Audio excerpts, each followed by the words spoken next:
ვარ რუსუდან მილიუტინი. სასიამოვნოა. სენაკის მუნიციპალიტეტის ხელოვნების ცენტრის სამუსიკო სკოლის ხელმძღვანელი. სასიამოვნოა თქვენი შეხვედრა. კარგით, ჩვენ სულ რამდენიმე კითხვა გვექნება, დიდ დროს არ წაგართმევთ. კარგი, პირველ რიგში მინდა ვიცოდე რა არის თქვენი მუზა? ჩემი მუზა თვითონ ჩემი პროფესიიდან მომდინარეობს. ანუ მე ყველაზე ძალიან ცხოვრებაში მიყვარს მუსიკა.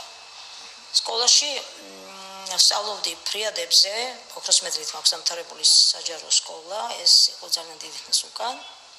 პირველი საჯარო სკოლა ქვია ეხლა, მაშინ პირველი საშუალო სკოლა ერქვა.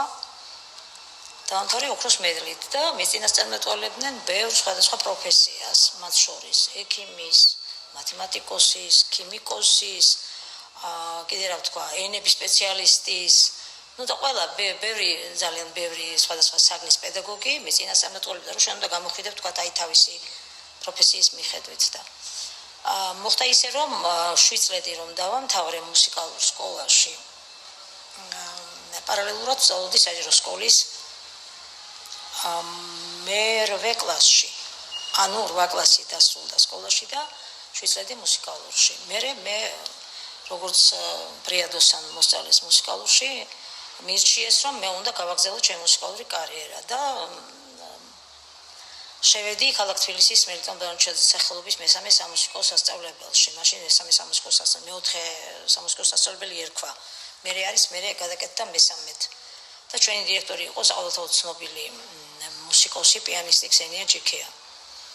და მისაღები გამოსცა ფრიაზე ჩაობარე, პარალელურად ვსწავლობდი საჯარო სკოლაში, ანუ ვიყავი საჯარო სკოლის მერვე კლასის მოსწავლედ და არა, მე-9 კლასის მოსწავლე და პარალელურად პირველი კურსის მოსწავლე ქვია, იქაც სასწავლებელში მოსწავლე ერქვა.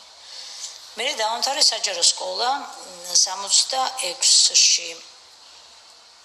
მაგრამ ვიყავი სასწავლებლის მოსწავლე და როგორც ყველა მირჩევდა, მე უნდა ყოფილიყავი მუსიკოსი და გავაგზავნე ჩემი მუსიკალური კარიერა, ანუ სხვა პროფესიები, ჩვეულებრივი პროფესიები არ ამირჩევია. მუსიკოსის პროფესია ავირჩიე და გავაგზავნე სწავლა კონსერვატორიაში. დავამთავრე კონსერვატორია და მას მერე კი არა და 64 წლიდან მუშაობ სამუსიკო სკოლაში. პედაგოგად და ისმენთ. და რას გრძნობთ, როდესაც უკრავთ და საქმის კეთების დროს? ზოგადად ყველა მუსიკალური ნაწარმოები კლასიკასაც შეეხება და ნებისმიერ თუნდაც საესტრადო ან ჯაზი ან ნებისმიერ ჟანრის. ყველაფერი მოიცავს ადამიანის ცხოვრების მომენტებს. ყველას კარგად მოგეხსენებათ, ანუ იქ არის როგორც ადამიანური სიხარული, ზეიმი, სევდა, მწუხარება და ასე შემდეგ. გააჩნია რა შინაარსი აქვს მუსიკალურ ნაწარმოებს, რომელსაც ვასრულებ. თუ ნაწარმოები სევდიანია, რა თქმა უნდა, მეც შინაგანად უკვე განწყობა მაქვს სევდიანი და გამოვხატავ ამას ვგერების საშუალებით და პირიქით. თუ ნაწარმოები ესეთია საზეიმო და რაღაცა დიდი, როგორ გითხრათ ახლა, სასიხარულო, რომელიც გამოხატავს ადამიანის სიხარულს, წარმატებას, რაღაც დიდ მომენტებს ცხოვრებისეულს, მე ვასრულებ ამას უფრო მეტი, როგორ გითხრათ, აი ესეთი ემოციით, დიდი ემოციით ვასრულებ. და ყველა ემოციას აქვს თავის შესაფერისი მუსიკალური ჟერადობა. ანუ თუ ნაწარმოები სევდიანია, ჯუმათ უკრავ, ნელა უკრავ, თუ ნაწარმოები მხიარული და საზეიმოა, მას უკრავ ხმამაღლა და ტემპში, ანუ ჩქარა და ასე შემდეგ. მე პირადად მიმაჩნია, რომ მუსიკა არის ყველაზე მაღალი ხელოვნების დარგებს შორის, სადაც შეიძლება ადამიანმა თავის ცხოვრებისეული მომენტები ასახოს, სხვადასხვა განწყობა გამოხატოს. კარგი. და თქვენ კარიერის დროს იყო თუ არა რაიმე ისეთი დაბრკოლებები, რომლებიც ხალხმა შეგიქმნათ და თქვენ გადალახეთ? არასოდეს ხალხს არაფერი არ შეუქმნია ჩემთვის, მე ყველგან ვაკეთებდი ჩემს საქმეს.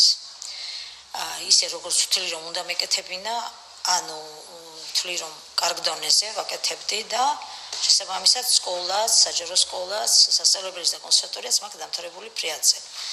და პარალელურად მუშაობდი, ანუ 64 წლიდან უკვე მასწავლებელი ვიყავი სკოლაში. ჩვენმა სკოლის დირექტორმა მიმიწვია პედაგოგად სკოლაში, სასწავლებელში სწავლის დაწყებიდანვე. და უკვე ძალიან ბევრი წელია რომ ვასწავლე სკოლაში, სამუსიკო სკოლაში ფორტეპიანოს. ძალიან კარგი. დიახ. კარგი, მადლობა.